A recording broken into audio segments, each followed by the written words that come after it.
Assalamualaikum warahmatullahi wabarakatuh. Selamat pagi Bapak Ibu. Perkenalkan saya Frimedistia Anke Priyono, SEMA, dosen tetap di 3 Akuntansi Politeknik NC Surabaya. Kali ini saya ingin membahas mata kuliah yang saya ajar, yaitu mata kuliah komputer akuntansi dengan kode MK A3529 yang berbobot 3 SKS. Nah, mata kuliah ini saya ajar di semester 5 untuk mahasiswa dari prodi akuntansi.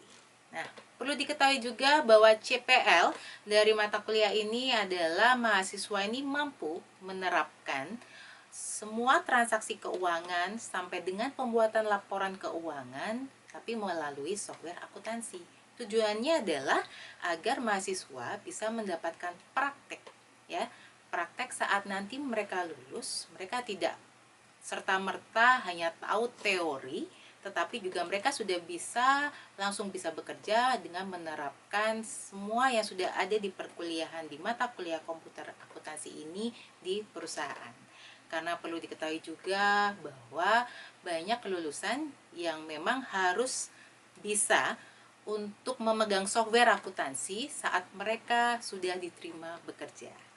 Oleh karena itu, pentingnya mata kuliah komputer akuntansi ini agar mahasiswa di semester 5 ini sudah terbiasa dalam penerapan pembuatan jurnal sampai dengan transaksi, kemudian laporan keuangan dalam suatu perusahaan.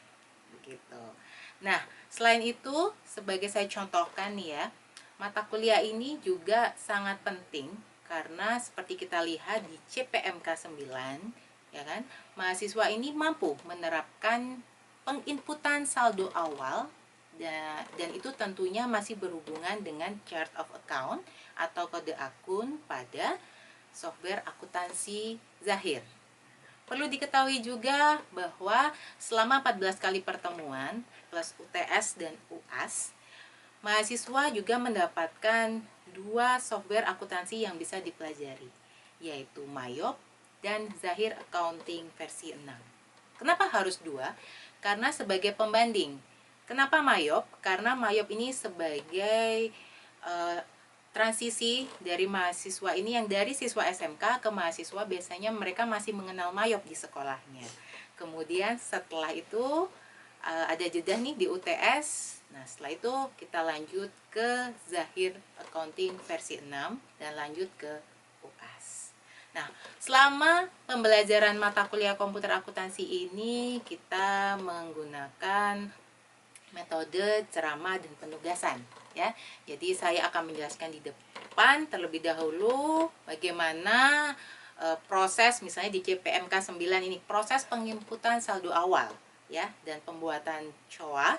Kemudian saya akan memberi tugas kepada mereka selama 3 SKS ke depan untuk menerapkan di lab komputer untuk tugas tersebut. Jadi para mahasiswa ini biasanya memang pada mata kuliah komputer akuntansi akan langsung praktek. Oke, jadi tidak ada penugasan di kelas.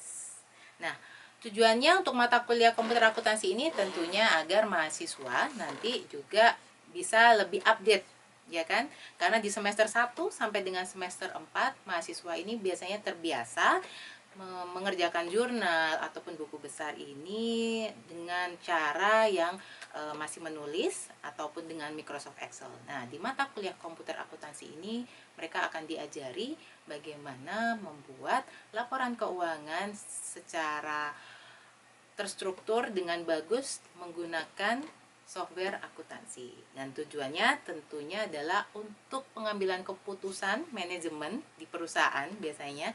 Jadi tentunya mata kuliah ini sangatlah penting, apalagi untuk Politeknik NSC Surabaya. Oke, langsung saja nanti kita akan praktek di kelas bagaimana nanti CPMK ini terutama CPMK 9 dan CPMK 10 nanti akan kita praktekkan di kelas. Terima kasih, sekian. Assalamualaikum warahmatullahi wabarakatuh.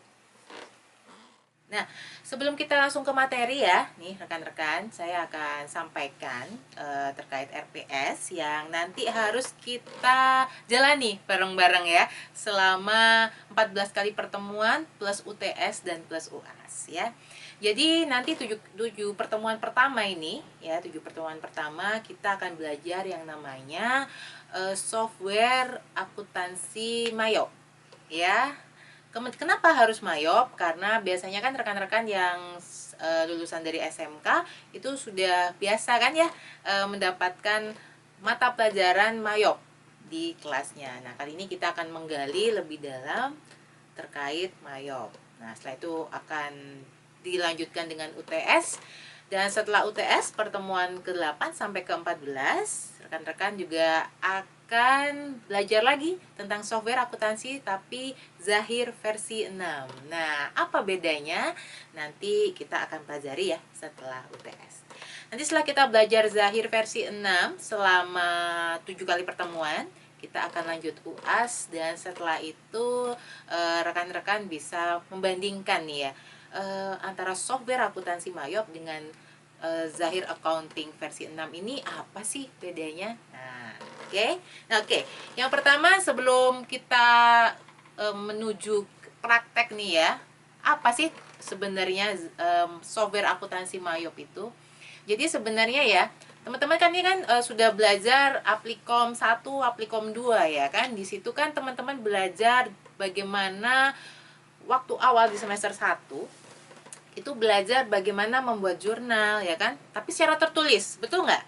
Pasti betul ya. Jadi membuat jurnal, debit, kredit. Nah, setelah itu nanti diaplikasikannya ke buku besar. Di buku besar pun kalian juga harus menulis secara manual ya kan, di garis-garis gitu kan. Setelah itu habis buku besar kita bikin apa? Neraca saldo ya kan. Setelah itu bikin neraca saldo setelah penyesuaian satu baru ya. Setelah itu apa? Setelah itu apa yuk? Nah, setelah itu pasti laporan laba rugi dan neraca. Nah, nanti kalian waktu masuk di Applikom 1 kan biasanya Applikom 1 dan Applikom 2 biasanya kan yang ditulis tadi itu diterapkan di Microsoft Excel. Nah, tapi agak beda nih kalau di kelas saya di komputer akuntansi karena apa yang sudah kalian pelajari di semester 1 sampai dengan semester 4 itu nanti harus diaplikasikannya ke software akuntansi. Loh, emang ada Bu? Banyak. Karena sebenarnya software akuntansi ini banyak digunakan oleh perusahaan-perusahaan untuk apa? Untuk mempermudah manajemen dalam pengambilan keputusan, ya. Jadi tujuannya itu kita mulai membuat transaksi, kemudian di jurnal, di buku besar, kemudian sampai akhirnya muncullah laporan laba rugi yang itu nanti akan menentukan perusahaan ini laba atau rugi nggak sih, ya kan? Nah, setelah itu akan mencatat kekayaan dalam bentuk neraca, kekayaannya perusahaan. Nah, kalau kita menggunakan software akuntansi, semua transaksi yang dimulai dari pembuatan jurnal sampai dengan laporan laba rugi itu akan otomatisasi.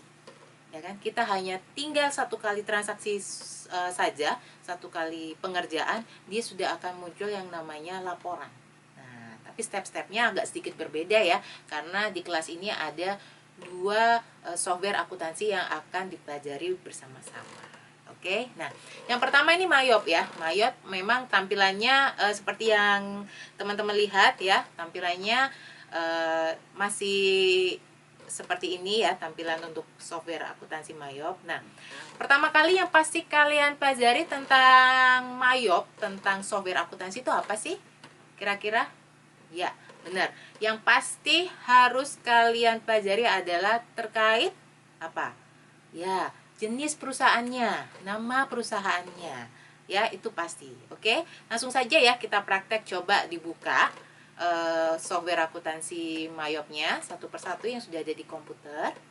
Setelah itu kan pasti akan ditanya ya, pasti pertama kali itu akan yang muncul adalah namanya company profile. Kenapa hal itu menentukan? Karena dalam software akuntansi itu nanti ada otomatisasi jurnal ataupun buku besar apabila kita sudah tahu ini perusahaan apa. Nah, sekarang coba dimasukkan dulu nama perusahaan, alamat. Nah, jika sudah, langsung saja kita masuk. Nanti akan ada pilihan Anda ini perusahaannya apa. Disuruh milih tuh biasanya. perusahaan jasa atau perusahaan retail atau perusahaan apapun, silakan dipilih karena di Mayop itu nanti akan otomatisasi. Tapi bisa juga kalau rekan-rekan di sini, saya nggak mau Bu, nanti chart of account-nya ini otomatis, saya maunya itu manual. Tidak apa-apa, nanti ada menu untuk dicentang kalau Anda tidak mau. Nah, sekarang kita akan belajar dulu untuk perusahaan jasa ya, pasti lebih mudah. Jadi perusahaan jasa ini perusahaan yang menawarkan jasa seperti apa? Ya, seperti laundry. Apalagi yang banyak itu seperti ekspedisi. Ya, ekspedisi. Itu juga perusahaan jasa karena mereka menjual jasanya, ya. Jadi karena juga jasa itu yang perlu diketahui apa? Jasa. Ya, jasa itu dia tidak mempunyai HPP dan tidak mempunyai persediaan. Nah, nanti akan beda, nanti kita akan belajar lagi ya untuk perusahaan dagang. Nah, pasti ada bedanya. Oke? Sudah masuk. Nah, langkah berikutnya adalah selain kita sudah mengetahui karena kita tadi sudah klik bareng-bareng untuk perusahaan jasa, langkah berikutnya adalah apa? Langkah yang paling penting dalam proses yang namanya software akuntansi Mayop ini. Ya, membuat COA atau Chart of Accounting atau Chart of Account ya. Di situ COA atau yang biasanya disebut dalam bahasa Indonesia adalah kode akun.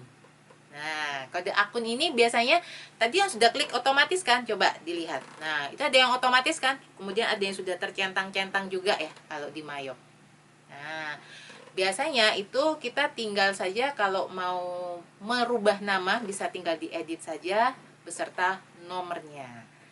Oke, sekarang silakan dilakukan. Jadi langkah pertama adalah kita menyesuaikan COA-nya dulu atau kode akun. Nah, kode akun ini juga ada peraturannya ya, rekan-rekan. Jadi tidak langsung 101. Ini persediaan 102. Ini bangunan, tidak. Dalam membuat COA itu juga harus ada urutannya. Jadi urutannya ini adalah sesuai dengan urutan di laporan laba rugi. Biasanya nih nomor 1 ini adalah pasti di sisi aset yang ada di neraca. Ya. Kenapa? Karena itu adalah urutan yang paling liquid atau likuiditasnya paling tinggi. Dimana maksud dari paling liquid ini apa? Dimana dia itu suatu akun yang paling cepat habis, ya kan? Makanya kenapa biasanya 101 atau 1101 atau 111 itu adalah kas. Ya. Baru dilanjutkan 102 atau 112 itu bank. Kenapa? Karena uang kas ini pasti lebih cepat habis dibandingkan uang di bank. Nah, seperti itu ya.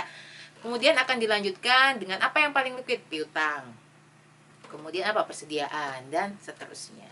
Ya, di situ sudah kalau di Mayop biasanya sudah ada tatanannya ya, rekan-rekan. Jadi biasanya ada di sisi aset, kita isi aset dulu. Jadi bisa nggak usah ditentukan semua, diklik saja per aset, kemudian diklik aja untuk liabilitas, ekuitas, diklik aja satu persatu ya. Saya jelaskan lagi, mungkin sudah lupa kemarin. Jadi untuk aset ini biasanya apa aja? Ada kas, ada bank, ada piutang, ada persediaan, ya kan? Kemudian untuk itu aset lancar ya. Untuk fix aset atau aset tetap itu juga ada urutannya. Nggak ucuk-ucuk tiba-tiba ya. Tiba-tiba atas ini kendaraan. Enggak. Tetapi atas ini pasti adalah apa ini? Ada yang tahu? Iya, tanah. Kenapa tanah? Karena tanah adalah satu-satunya aset yang tidak punya penyusutan. Makanya kenapa harga tanah semakin tinggi ya, rekan-rekan, dari tahun ke tahun. Nah, oke. Jadi pasti di fix aset untuk COA yang pertama itu pasti adalah tanah, dilanjutkan dengan bangunan, kemudian dilanjutkan dengan apa? Akumulasi penyusutan bangunan, kendaraan dan seterusnya. Oke, silakan dikerjakan. Kemudian di sisi liabilitas juga situ sudah ada urutannya juga, silakan dikerjakan. Nah, untuk ekuitas ini juga di situ sudah ada yang namanya modal ya kan, dan di situ biasanya ada historical balancing. Nah, historical balancing ini jangan sampai diedit-edit ya, karena historical balancing itu nanti sebagai penyeimbang antara aset, liability dan ekuitas yang sudah kalian input ya. Ingat-ingat, untuk historical balancing yang ada di ekuitas ini tidak boleh diedit karena itu sebagai penyeimbang saat kalian menginput saldo nanti di sisi aset, kemudian liability dan ekuitas. Oke. Nah, sudah? Jika sudah, silakan dikerjakan. Jika sudah selesai untuk coanya, jadi coanya ini nanti langsung kalian input beserta saldo awalnya yang sudah ada di soal ya. Nah, setelah itu apa langkah berikutnya? Langkah berikutnya adalah kita menginput untuk sisi nama-nama akun di laporan laba rugi, ya kan? Tetapi tidak perlu saldo. Loh, kenapa Bu tidak perlu saldo? Sedangkan di neraca itu harus ada saldonya. Iya. Dalam laporan keuangan, ya, terutama neraca dan laba rugi, memang yang harus ada saldo awalnya adalah neraca. Kenapa? Karena neraca ini adalah suatu laporan yang menunjukkan kekayaan dari perusahaan tersebut. Jadi tidak boleh di-cut kekayaan tersebut. Jadi harus dilanjut. Tapi apa bedanya Bu dengan laporan laba rugi? Jadi untuk nanti kalian mengedit COA di laporan laba rugi itu nanti hanya kalian mengedit COA-nya saja, angkanya saja, dan namanya saja. Kenapa? Karena laporan laba rugi itu pasti akan ada tanggal cut off-nya setiap bulan. Dia akan kembali lagi ke nol untuk saldo awalnya. Karena apa? Di laporan laba rugi kan tujuannya adalah untuk operasional. Kita mengetahui apa sih laporan kita ini rugi atau laba. Coba di situ kan ada di sisi ekuitas itu kan ya ada namanya akun laba ditahan dan laba berjalan. Nah, itu nanti biasanya laba kita tiap bulan akan masuk di laba berjalan. Sedangkan apa bedanya dengan laba ditahan? Laba ditahan ini biasanya laba-laba di tahun-tahun sebelumnya. Kenapa? Makanya untuk pencatatan COA di laporan laba rugi itu hanya pencatatan angka dan namanya saja ya. Jadi tidak ada saldo awalnya. Biasanya teman-teman itu bertanya ya kan? Rekan-rekan ini bertanya, kenapa yang saldo awal harus neraca saja? Nah, seperti itu. Sudah terjawab ya? Nah, oke. Silakan dikerjakan ya. Silakan diganti nama akun-akunnya. Oke, jika sudah selesai semua, karena kita lagi mengerjakan perusahaan jasa, kemudian langkah berikutnya apa? Ya, langkah berikutnya adalah kita mengedit nama-nama ya, nama-nama apa saja ya. Jadi di situ nanti kita harus mengedit ada namanya vendor atau supplier, mengedit nama pembeli dulu, kemudian setelah itu kita bisa memasukkan yang namanya aset tetap, mungkin jika ada di soal ya. Nah, kenapa setelah itu kita lakukan itu? Karena setelah ini kita akan masuk di proses penjualan. Nah, kenapa harus masuk proses penjualan? Karena kita tidak mungkin ada proses pembelian kalau tidak penjualannya di input terlebih dahulu. Oke, nah karena contohnya ini adalah perusahaan jasa, langsung saja sudah di input untuk nama supplier dan nama customernya. Jika sudah, oke, kita masuk ke menu apa untuk pembelian? Untuk penjualan. Untuk penjualan kita masuk apa? Ya, ada yang tahu? Nah, belum ada yang tahu nih ya. Kita masuk ke sales ya. Silakan ketik di sales. Kalau purchase itu adalah menu untuk pembelian. Nah, kita ketik di sales. Nah, di situ di sales sudah ya. Tadi apa saja yang kita tawarkan. Enter sales. Nah, setelah itu silakan dimasukkan transaksinya yang ada di soalnya. Nah, jika sudah, misalnya transaksinya adalah misalnya jasa yang sudah dilakukan apa, seperti itu. Kemudian untuk jika ada sales, ada pembelian, mungkin kan dalam suatu perusahaan jasa ini tidak mungkin tidak ada pembelian. Misalnya ada pembelian mungkin material terkait dari jasa tersebut, silakan masuk di menu sales ya. Nah, setelah menu purchase ya kan, menu purchase dan menu sales ini sudah selesai, kita akan lanjut ke menu kas dan bank ya. Kenapa? Karena tujuannya adalah untuk memeriksa apakah uang yang dari customer ini sudah masuk. Nah, kita harus cek dulu di banknya. Kan tadi waktu kita mengerjakan COA itu kan juga sudah kita tulis ya, ada menu bank. Nah, di situ tadi ada bank apa aja. Oke. Nah, setelah itu langsung saja kita cek cash dan banknya. Nah, kalau ada pengeluaran-pengeluaran operasional langsung saja di spend money, di menu spend money ya, atau di kas keluar, langsung saja di input di menu tersebut. Nah, tapi kalau ada uang masuk langsung saja receive money. Jadi misalnya ada uang masuk pelunasan terkait piutang dan lain sebagainya, langsung saja klik di spend money. Jadi itu menu tersebut untuk memeriksa apakah uang yang sudah masuk ke bank ini itu sudah oke, ya kan? Atau biasanya kita sebut dengan yang namanya rekonsiliasi bank, ya kan? Oke, setelah itu apa langkah berikutnya? Langkah berikutnya adalah kita ngecek nih yang namanya entry jurnal ya, jurnal umumnya. Jadi setelah semua transaksi selesai, ya kan? Tadi sebenarnya sama ya, kalau kita lagi menulis dengan kita lagi menginput tadi sebenarnya sama, rekan-rekan. Waktu kita tadi bikin COA kemudian menginput transaksi itu sama saja dengan kita menjurnal secara manual di buku tulis, sama. Prosesnya lebih cepat kan? Nah, iya dong. Ya, setelah itu kita cek lagi jurnal kita. Ya, klik menu jurnal, kita cek apakah jurnal kita tadi sudah sesuai, sudah masuk, ya kan? Nah, coba dicek lagi satu persatu. Tadi sudah ada berapa transaksi ya di soalnya, itu silakan dicek dulu. Setelah itu kita coba klik banking, bisa klik rekonsiliasi account, ya kan? Di situ kita bisa melakukan yang namanya rekonsiliasi bank. Sebenarnya fungsinya apa sih Bu? Rekonsiliasi bank itu fungsinya itu sebenarnya itu untuk mencocokkan sih, ya kan, antara transaksi yang memang sudah kita catat dengan transaksi yang sesungguhnya yang sudah ada di rekening koran. Jadi kan ada nih beberapa transaksi yang tidak kita catat tetapi ada di rekening koran. Contohnya apa? Ya, contohnya admin bank, betul nggak?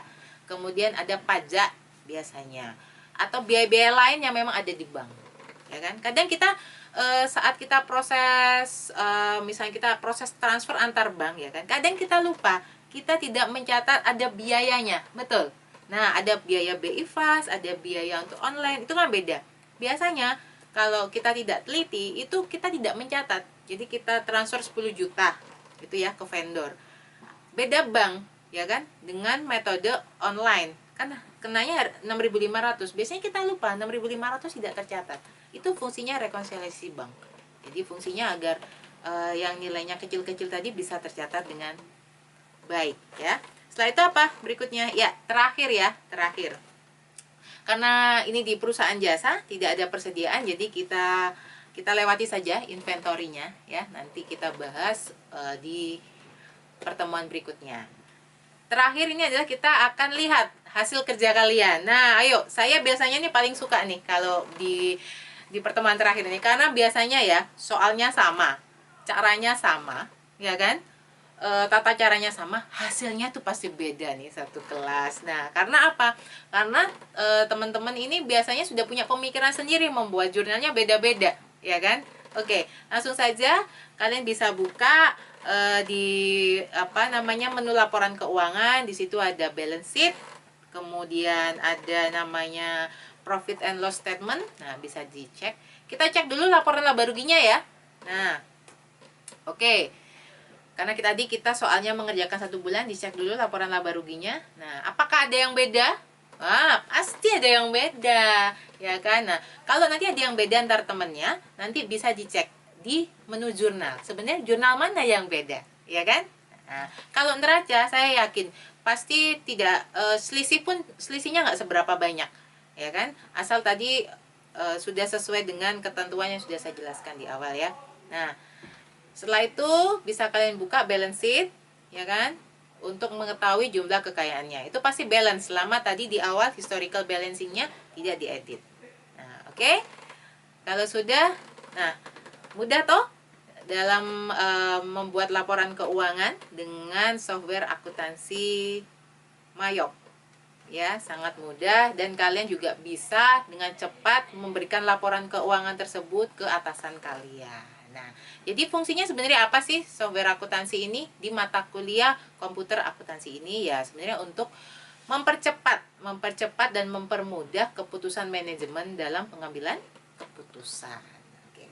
Nah, sekian pertemuan kali ini ya. Nanti kita akan ketemu lagi setelah UTS. Selamat UTS. Nanti kita akan ketemu lagi setelah UTS dengan software akuntansi Zahir. Apa bedanya? Nanti kita akan lihat kelanjutannya. Selamat pagi rekan-rekan akuntansi. Selamat pagi. Kurang kencang suaranya. Masih pagi loh. Selamat pagi. Pagi. Semoga dalam kondisi sehat selalu ya. Gimana kemarin UTS-nya? Sukses untuk UTS di software akuntansi Mayo? Sukses. Wah, ini nggak sukses nih kayaknya ya. Ya, jadi kalau kemarin sebelum UTS kita kan belajar Mayo ya, rekan-rekan. Nah, kali ini kita akan lanjut di pertemuan ke-8 sampai ke-14 untuk bahas software akuntansi yang lain. Coba, ada yang tahu nggak kira-kira yang sesuai dengan kontrak perkuliahan kemarin apa? Ada yang bisa nyepil? Nah, kayaknya tidak tahu ya. Nah, akan saya bahas kali ini adalah software akuntansi bernama Zahir Accounting 6. Nah, gimana sih nanti caranya Zahir Accounting 6? Apakah sama dengan Mayop atau bagaimana? Nah, nanti kita akan bahas lebih lanjut. Karena sudah di depan komputer semua kan?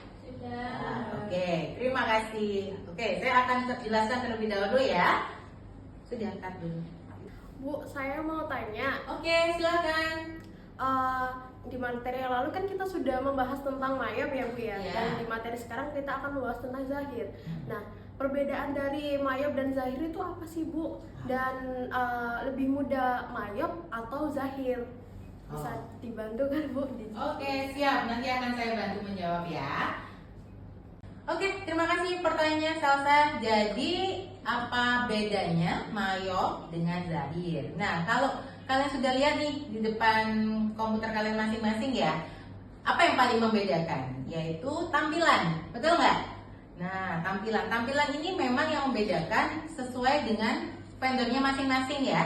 Jadi kita tidak bisa mengejudge itu bagus atau tidak. Semuanya sama. Tujuannya adalah untuk apa? Mempermudah rekan-rekan akuntansi ini nanti dalam bekerja. Karena nanti kalau kalian sudah lulus bekerja, waktu kalian masuk di perusahaan, itu juga pasti langsung dipegangi yang namanya software akuntansi. Walaupun nanti ternyata namanya beda, bukan Mayo, bukan Zahir, tapi minimal kalian sudah punya dasar ya. Harus bagaimana dalam mengerjakan transaksi-transaksi itu di suatu software akuntansi. Jadi sebenarnya kalau pertanyaan lebih mudah mana, lebih susah mana, semuanya sama. Karena prosesnya sama. Kita pertama kali harus apa biasanya? Company profile dulu, nanti juga sama. Kemudian kita bikin saldo awal dulu, ya kan? Kita bikin COA dulu, chart of account, ya betul kan? Setelah itu kita proses. Kalau kamu nanti di bagian penjualan, kita akan proses apa? Di bagian penjualan, ya kan? Nanti proses pembelian juga klik bagian pembelian, seperti itu ya. Jadi tidak ada yang susah, tidak ada yang mudah, semuanya sama. Nanti tergantung software accounting mana yang akan digunakan. Tetapi tujuannya apa? Saya berikan berbeda sebelum UTS dan sekarang agar kalian bisa mengerti bahwa ternyata software accounting itu banyak ya. Jadi nanti nggak kaget waktu bekerja. Nah, sekarang silakan di depan komputer masing-masing. Sudah tampilannya sudah seperti ini? Sudah ya? Oke, sudah. Langsung saja saya sudah bagikan soalnya ya, PT Abadi Jaya. Sudah ada di HP-nya masing-masing, bisa dibuka. Nah, kali ini karena kita kemarin di Mayop sebelum UTS kita kan belajar perusahaan jasa, betul ya? Nah, di perusahaan jasa itu kan nggak ada persediaan, ya, nggak ada HPP. Coba dibuka soalnya. PT Abadi Jaya ini adalah perusahaan dagang di mana di situ nanti ada yang namanya persediaan, ada HPP dan lain sebagainya. Nah, apa bedanya? Langsung saja kita praktek terlebih dahulu. Saya akan contohkan, nanti saya akan jalan-jalan melihat teman-teman apakah bisa mengaplikasikannya sesuai soal ya. Oke. Nah, langkah pertama langsung saja seperti biasa seperti di Mayo kemarin, kita klik yang warna biru ya. Kalau Zahir ini lebih berwarna-warni ya. Kita di create new data. Langsung saja saya input ya. Nanti kalian bareng-bareng bisa mengerjakan bareng-bareng. PT Abadi Jaya, alamatnya di mana?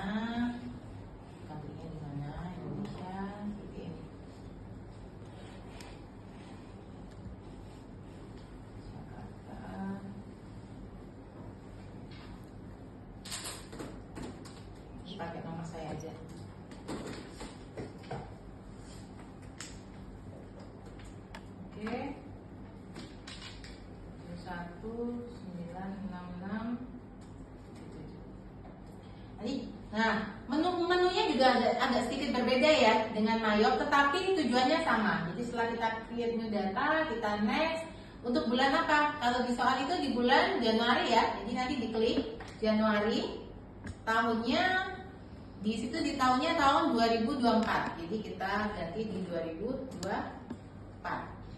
Untuk year end kita masukkan di Desember ya, karena awal di Januari, akhir tahunnya di Desember. Nah, ini kalau kalian klik ini create chart of account atau yang seperti lalu waktu kita mengerjakan Mayop, itu kan ada kode akun ya.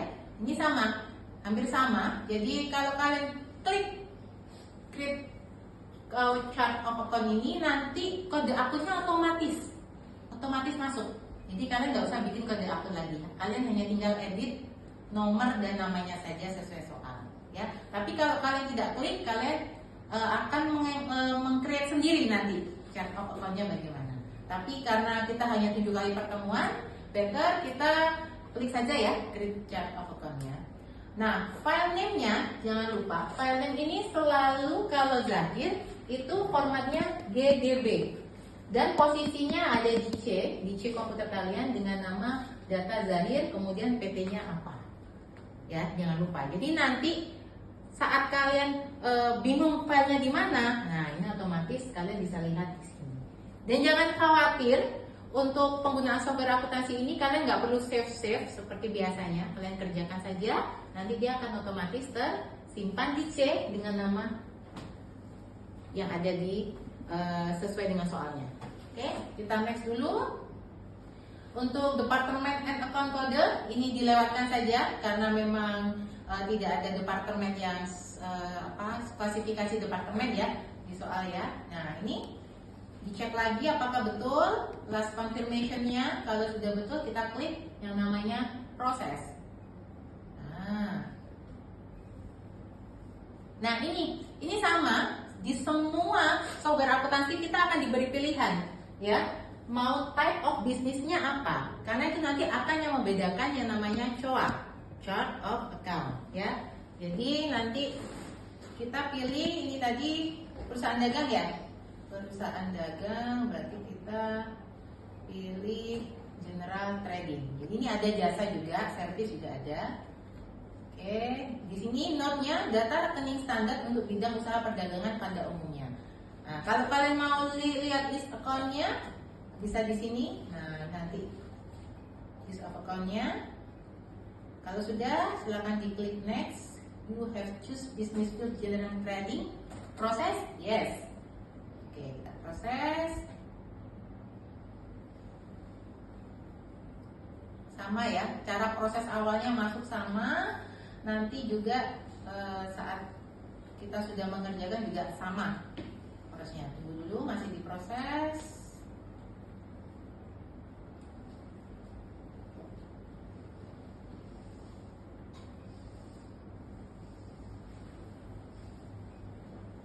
Masih lama ya, tunggu dulu. Oke.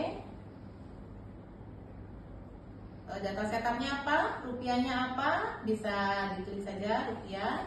Untuk yang mata uang asing kita patokannya pakai dolar. Sekarang berapa rate-nya? 15.000 ya? 15.000. Ini 150 ya. 15.000, kita klik next, kemudian kita klik finish. Nah, sekarang muncul lagi halaman utama ya. Oke. Nah, sekarang kita mulai dulu, kita praktekkan ke teman-teman dulu ya. Tadi mulai dari awal sampai dengan kita masuk ke halaman utamanya. Oke, silakan. Langsung dibuka dulu komputernya masing-masing. Nah, ini Januari. Oke, bisa langsung lanjutkan saja. Proses.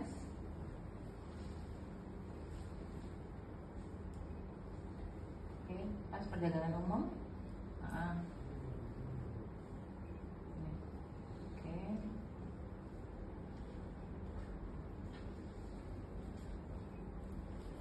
Prosesnya memang agak lama. Begitu dulu ya.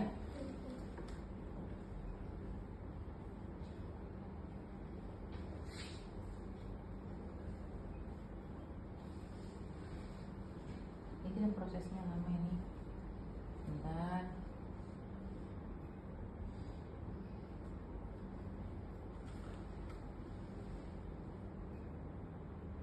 Oke, langsung PDF ya. Ini jadi 15.000 kan, sekarang anggap aja 15.000 ya dolarnya. Oke.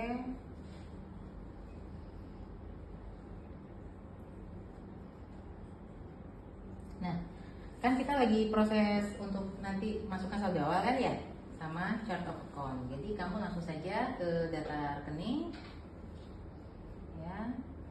Oke. Bukan. Klik aja semua dulu.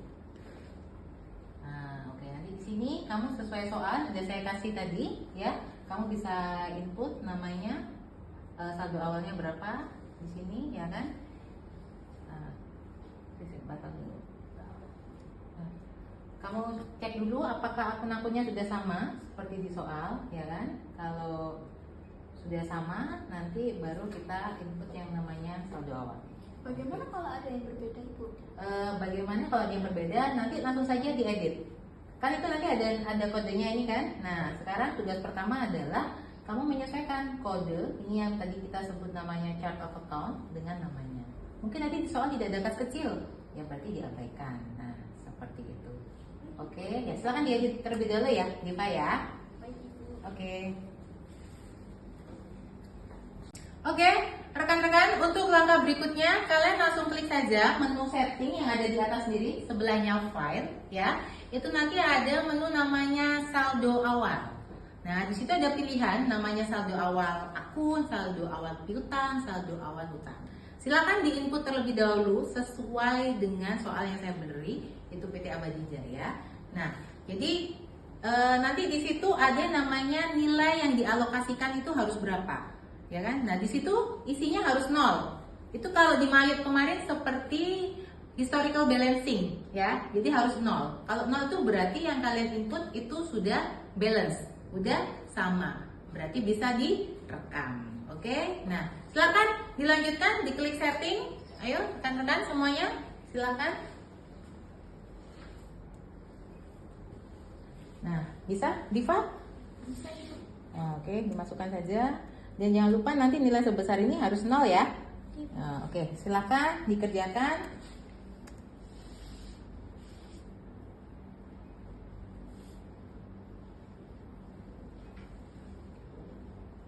Oke, yang lainnya bagaimana? Bisa juga?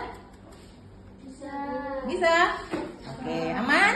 Nah, silakan dikerjakan, sudah biasa seperti mengerjakan kayak yang lalu toh, ya kan? Ya, kalau ada yang susah silakan ditanyakan.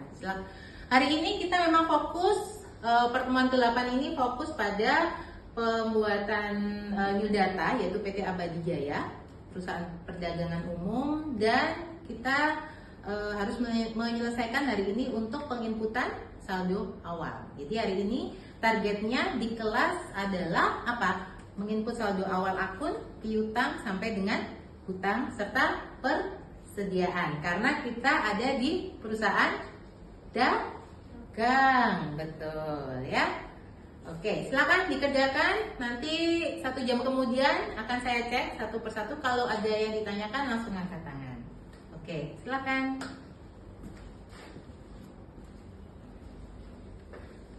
Ayo.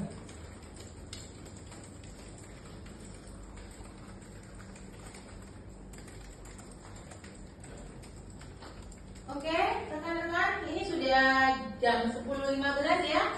Waktu kelas kita kan selesai jam 10.30. Mungkin ada yang sudah selesai? Ada yang masih ditanyakan terkait materi hari ini? Saldo awal? Belum? Belum ada yang selesai? Wah, belum. Ayo, ganti lagi, ayo. Siapa yang belum? Atau ada yang sudah selesai? Jangan-jangan ya. Bu, ya, Otisya. Saya sudah selesai. Ini Wah. gimana cara save-nya, Bu? Kamu pasti lapar kan ya, makanya kan kamu pengen coba selesai.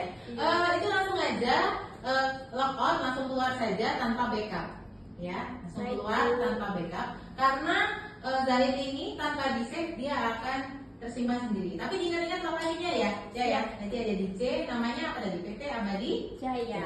Jaya. Betul. Sudah Oke. Bu, sudah Oke. saya. Kalau yang sudah silakan langsung keluar ya. Nanti minggu depan kita lanjut ke materi berikutnya. Yang belum selesai harus diselesaikan hari ini. Saya tunggu 10 menit lagi ya. Silakan Mbak Otika bisa langsung istirahat ya. Baik, terima Oke, kasih Bu. ya sama-sama Otika. Ayo yang lain segera menyelesaikan. Oke rekan-rekan, sudah jam 10.30. Tadi sudah saya nilai ya. Untuk tadi yang sudah selesai, tadi siapa nih yang agak kurang sedikit ya? Mungkin Aura ya kayaknya ya. Aura nanti tinggal sedikit jadi bisa diselesaikan. Nah, sekarang akan saya kasih tahu teman-teman. Jadi tidak perlu untuk nanti proses save ya. Langsung saja diklik di file. Ya, langsung diklik saja di exit. Di situ ada menu backup data Zahir. Nah, kemudian ada cancel exit, exit without backup, sama backup and exit. Karena kita masih mengerjakan lagi minggu depan lanjutan dari PT Abadi Jaya, langsung saja exit without backup, oke? Nah, oke, silakan. Nah, kalau sudah langsung ke halaman utama komputernya. Terima kasih untuk kelas saya hari ini. Nanti kita ketemu minggu depan ya. Ingat on time ya, jam 8 pagi. Terima kasih atas waktunya. Semoga sehat selalu dan ketemu di kelas saya minggu depan di komputer akuntansi. Terima kasih. Assalamualaikum warahmatullahi wabarakatuh. Waalaikumsalam warahmatullahi wabarakatuh.